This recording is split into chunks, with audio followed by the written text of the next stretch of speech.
tribune en direct des rencontres économiques d'Aix. Bonjour Véronique Turner. Bonjour Laurence. Vous êtes la présidente de Numéum. Merci de venir sur notre plateau. Merci de m'accueillir. On parle beaucoup de numérique depuis ce matin et depuis cet après-midi également. On a parlé d'Europe du numérique. On va l'aborder ensemble. Mais peut-être avant de rentrer dans les détails de tous ces sujets-là, peut-être Numéum, le syndicat des entreprises du numérique, quelques mots, quelques chiffres pour positionner le syndicat. Alors déjà, je suis ravie qu'on parle beaucoup de numérique parce que récemment, on n'a pas parlé suffisamment de numérique, à mon sens, dans les élections européennes et législatives. Mais du coup, Numéum, nous sommes l'organisation, la première organisation des professionnels du numérique et le syndicat patronal des professionnels du numérique. C'est 2500 entreprises. On pèse en chiffre d'affaires 85% du chiffre d'affaires du secteur. En tout, c'est 30 000 entreprises. Très réparties d'ailleurs les entreprises, autant des PME que des exactement. Donc sur les 2500 entreprises, c'est à peu près 2000 entreprises qui sont start-up PME. 400 ETI et le reste qui sont des grandes entreprises. On représente différents métiers, les éditeurs de logiciels, les ESN, ce qu'on appelle les entreprises de services numériques, les sociétés de conseil en technologie, puis des acteurs plateformes. Par exemple, Doctolib, c'est un membre de Numéum. Parfait. Alors, vous l'avez dit, et puis je trouve le sujet finalement très intéressant. On a parlé d'Europe du numérique tout à l'heure un petit peu avec Olivier Nollet de SAP. C'est vrai que finalement le numérique, et finalement quand vous parlez du nombre d'entreprises et des différents profils de ces entreprises, on se rend bien compte que c'est aujourd'hui un sujet qui touche tous les secteurs, toutes les industries. Mais vous disiez, on n'a pas suffisamment parlé de numérique dans les élections européennes, pas suffisamment non plus dans les élections législatives. Qu'est-ce qui n'est pas assez compris finalement par le politique ? Je pense que ce qui n'est pas assez compris, je pense par finalement là dans ces campagnes, parce que c'est quand même un sujet qui est bien appréhendé aujourd'hui par la Commission européenne, qui a lancé son programme la décennie numérique avec la boussole numérique. Donc il y a un vrai programme de la Commission européenne avec une vraie vision d'ici 2030. D'ailleurs là est sorti un rapport qui fait le bilan de cette décennie numérique, où on voit en fait l'avancement des États membres par rapport à cette boussole numérique, le positionnement de la France avec des choses positives, d'autres on est un peu plus en retard. Et donc étrangement, il y a une vraie ambition de l'Europe, je pense qu'il y a une vraie ambition de la France également sur le numérique, et c'est pourtant pas un sujet qui a été très abordé dans les campagnes pour les européennes et législatives. Ce matin, on parlait avec Mario Monti et puis avec Jean-Hervé Lorenzi.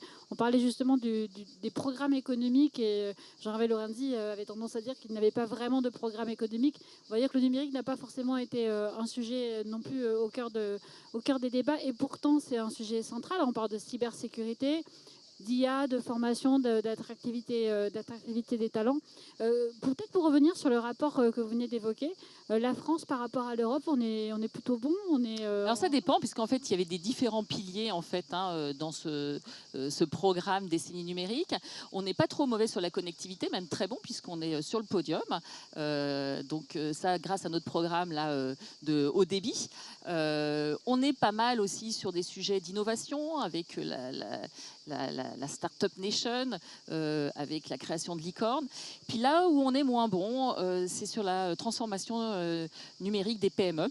Là, on est en deçà de la moyenne européenne. On a 64% aujourd'hui des PME qui utilisent du numérique, alors que la moyenne européenne est à 69%. Et l'objectif du programme Décennie numérique, c'est que d'ici 2030, ce soit 90% des PME. Donc là, il y a besoin d'une accélération en France et en Europe pour atteindre cet objectif qui est crucial. Alors comment on y va ? Comment est-ce qu'on atteint cet objectif ? Quels sont les outils ? Et quand on est un syndicat et qu'on représente une profession, comment est-ce que vous pouvez peut-être agir sur ces PME ? On sait qu'elles sont souvent démunies. C'est pas qu'elles ne veulent pas y aller, mais c'est qu'elles ne savent pas forcément toujours comment y aller. Exactement. Donc là, vraiment, notre syndicat, il a son rôle. C'est pas juste de défendre une filière de professionnels, mais c'est bien aussi d'éclairer et d'accompagner toute l'économie dans sa transformation. Je veux rappeler juste un chiffre, c'est que c'est un enjeu de compétitivité pour la France, cette transformation. C'est un enjeu d'emploi, c'est un enjeu de géopolitique. Juste donner un chiffre, l'Europe a un PIB de 30% inférieur à celui des États-Unis, alors qu'on est 25% plus nombreux que le marché américain. Et ça, en fait, ça montre qu'il y a en Europe une sorte de décrochage économique. C'est une question de productivité et aujourd'hui, des outils numériques permettent d'augmenter la productivité. L'IA, on en a beaucoup parlé. Je crois que ça a quand même occupé l'espace médiatique depuis une très grosse année. Et c'est vrai que, notamment, le rapport qui est très intéressant, une ambition pour la France, qui avait été produit par Aguillon et Anne Bouvreau, qui indique en fait qu'il y a des gains de productivité et des gains du coût de PIB pour l'Europe et pour la France. Donc, comment on les accompagne ? Eh bien, il faut travailler avec les différents acteurs, il faut travailler dans les territoires. C'est une des priorités que s'est fixée Numéum, c'est agir dans les territoires. Il faut travailler sur les compétences pour pouvoir accompagner ces transformations. Et puis, il faut orienter le numérique vers un numérique responsable, c'est-à-dire inscrire le numérique dans une trajectoire d'impact positif sur le plan économique, mais également social, sociétal et environnemental. En début de conversation, on disait finalement que le numérique est un sujet très, très transverse. Et il y a une phrase que vous disiez il y a quelques temps et qu'on avait relayée, c'est que auparavant le numérique c'était la question du DSI dans une entreprise. Aujourd'hui, ça doit être le questionnement d'une direction générale. Est-ce que ça, c'est quelque chose qui n'est peut-être pas encore arrivé dans toutes les typologies d'entreprises? C'est vrai. Je crois qu'en fait, les grands groupes commencent à comprendre en fait qu'un grand CEO, il doit passer 20% de son temps sur des sujets du numérique et la transformation numérique de son entreprise. C'est peut-être pas encore suffisamment prégnant en fait dans les PME. C'est pour ça que je suis heureuse, moi, d'être ici, parce qu'ici, c'est quand même le fief, en fait, les rencontres économiques d'Aix. Là, on n'adresse pas, en fait, un monde consanguin du monde numérique. Hein, et donc, je trouve que c'est intéressant. Et moi, j'ai eu plein d'échanges toute la journée, vraiment passionnants, avec des personnes qui s'intéressent à la transformation numérique. Elles vous disent quoi, les entreprises, quand vous leur parlez comme ça sur le terrain et que c'est souvent des conversations finalement très décorrélées de tout protocole et on se parle plutôt vrai quand on se rencontre dans ce genre de contexte. Et vous dites quoi ? Pour ces entreprises, c'est un questionnement. Comment saisir les opportunités offertes par l'IA ? Aujourd'hui, il y a beaucoup de questionnements. Hein, il n'y a pas encore beaucoup de résultats. Donc, comment on enclenche ça dans son entreprise ? C'est des sujets d'inquiétude autour de la cybersécurité qui sont des menaces réelles. Il y a des sujets de réglementation. Il y a de plus en plus de réglementation et les grandes entreprises doivent se mettre en conformité sur un certain nombre de sujets. C'est des questions d'autonomie stratégique. Donc, ce sont tous ces sujets-là sur lesquels Numéum peut en fait être un interlocuteur de référence. Alors la réglementation, c'était un sujet il y a quelques mois, on a beaucoup parlé de l'IA Act. Réglementer au niveau européen, pour revenir peut-être un petit peu sur notre conversation d'il y a quelques minutes, c'est indispensable d'avoir une réglementation à l'échelle européenne parce que finalement tous les acteurs se parlent au-delà des frontières stricto sensus nationales. Ou est-ce que finalement il faut déjà une bonne réglementation nationale avant de penser à l'échelle européenne ? Alors je pense qu'on ne peut pas aujourd'hui avoir un raisonnement pour la France qui ne s'inscrit pas dans une trajectoire européenne. Ça c'est indispensable. C'est vrai pour le numérique, mais c'est vrai en fait je pense pour tous les secteurs. Ça veut dire qu'il est important de créer un marché unique, dans lequel il y a des règles qui permettent à tous les acteurs de pouvoir jouer. Et donc, c'était important de passer par les phases de réglementation. Après, le sujet, c'est trop de réglementation, c'est difficile à digérer pour les entreprises et ça crée des handicaps. Et les premières qui sont handicapées, évidemment, c'est les entreprises européennes. Donc, il y a un juste milieu à trouver entre réglementation et investissement dans l'innovation. Le recrutement, on en parlait tout à l'heure justement encore une fois avec SAP notamment, mais aussi avec MyCoach, avec Cédric Messina.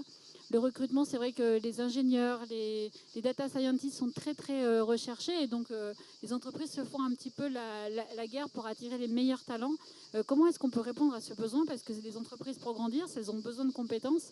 Il faut ces compétences, comment les créer ? Alors, les compétences, c'est une des priorités de mon mandat parce que c'est aujourd'hui le premier frein qui est cité par nos entreprises quand on fait des enquêtes comme un frein à la croissance. Donc, c'est quelque chose qu'on subit tous. Il y a différents leviers. Donc, évidemment, il y a être en capacité de développer des filières assez traditionnelles de compétences du numérique. Mais si on se limite aux trajectoires traditionnelles, on ne va pas réussir le challenge de la pénurie des talents. Et donc, il faut aller recruter autrement. Recruter autrement, c'est par exemple aller chercher des gens qui sont éloignés de l'emploi et leur proposer des filières de reconversion. C'est ce qu'on fait aujourd'hui, par exemple. On a un partenariat une convention avec France Travail. Notre programme s'appelle Numérique Emploi et les personnes qui rentrent dans ce programme, eh bien, ils ont 80% de chances de trouver un job derrière. Ça, c'est recruter autrement. Et puis, il y a un levier aussi qui est important, c'est qu'on a un secteur où il y a très peu de femmes. Nous sommes sur les métiers vraiment techniques que 16% en fait, de femmes dans notre filière. Si on arrive à la parité, ça serait un levier énorme pour résoudre le problème de pénurie de talents. Alors ça, c'est vrai que la féminisation des métiers du numérique, on en parle depuis de nombreuses années. On n'a pas l'impression que ça bouge vraiment. Non, ça ne bouge pas. C'est un sujet sur lequel on travaille depuis des années. Moi, j'ai une conviction, c'est que, et c'est vrai plus globalement pour le numérique, c'est qu'on a un écosystème qui est très dynamique, très foisonnant, mais qui est parfois trop atomisé. Et c'est handicapant quand on veut passer à l'échelle, quand on veut être vraiment impactant. Sur le sujet de la féminisation, c'est un sujet sur lequel aujourd'hui on doit unir nos forces pour pouvoir réellement faire bouger les lignes. C'est le cas aussi pour les autres sujets. D'où l'appel que j'ai lancé à l'écosystème numérique français. C'est un appel de créer l'équipe de France du numérique, être en capacité parfois de nous réunir sur des dispositifs, sur des propositions pour être plus impactants, plus influents. C'est-à-dire avec d'autres écosystèmes qui ne soient pas forcément numériques, mais l'industrie, le MEDEF. D'autres écosystèmes, déjà, être en capacité, cette équipe de France du numérique, c'est déjà rassembler l'écosystème numérique français. Je dirais qu'il y a à peu près 50 associations en fait, qui sont en France. Des fois, ce sont des associations qui sont uniquement dans un territoire, d'autres qui sont des associations nationales, mais qui sont parfois représentatives que d'une spécialité du numérique. Et donc, Numéum a une position un petit peu singulière qui lui permet aujourd'hui de pouvoir rassembler tout cet écosystème et pouvoir jouer collectif. Mais évidemment, ça ne suffit pas. Il faut aussi jouer collectif avec les autres acteurs économiques, avec les autres acteurs institutionnels, pour pouvoir, à un moment donné, faire bouger les lignes. Le thème des rencontres économiques, c'est relier les mondes. Ça vous inspire quoi ? Clairement, en fait, le numérique, je pense que c'est un outil qui relie les mondes. On pourrait longtemps disserter sur le sujet. Ça permet de relier, en fait, les territoires. Ça permet de faire jouer territoire, national, Europe. Ça permet de créer du lien entre les différentes industries. On le sait qu'il n'y aura pas de réindustrialisation en France sans numérique. Il n'y aura pas de transition environnementale sans numérique. C'est du lien entre les hommes et les femmes, entre les jeunes et les plus âgés. Bref, je crois que le numérique est central dans cette thématique. Merci beaucoup Véronique Turner. Je rappelle, vous êtes la présidente de Numéum. Merci pour cette invitation. Merci. Et on se retrouve très bientôt sur le plateau de la Tribune, toujours en direct des rencontres économiques d'Aix-en-Provence.